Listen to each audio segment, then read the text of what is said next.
বন্ধুরা কেমন আছো? আশা করি ভালো আছো। আমিও খুব ভালো আছি। বাড়িতে দেখি না অনেকগুলো পেয়ারা পড়েছিল। তাই ভাবলাম চলো আজকে একটু পেয়ারা মাখা বানাই। দেখো আমি একটু পেয়ারাকে বঁটিতে আলতোভাবে ছাড়িয়ে তারপরে গ্রেটারে একটু গ্রেট করে নিয়েছি এবং সেই পেয়ারাতে কাসুন্দি, লঙ্কার গুঁড়ো, বিট লবণ আর কাঁচা লঙ্কা বাটা দিয়ে খুব সুন্দর করে মাখিয়েছি। আর খেতে যা হয়েছিল না কি আর বলবো, মনে হলো যেন আমরা কয়েক সেকেন্ডের জন্য সেই পুরনো ছোটবেলাতে ফিরে গেছি। যেরকম আমরা ছোটবেলাতে কামরাঙা, তেঁতুল মাখা খেতাম ঠিক সেই রকম। আর সবাইয়ের খুব ভালো লাগছিল। এই যে দেখো আমার শাশুড়িকে দিচ্ছি, আর এই যে এখন আমি খাচ্ছি। খেতে যা হয়েছিল না তোমাদেরকে কি বলবো।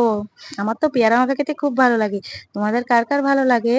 এই যে দেখো আমি এখন প্লেটে প্লেটে করে সবাইকে ভাগ করে দিচ্ছি। আর ওইদিকে আমার ছোট ছেলে ও ওর মতো করে খাচ্ছে।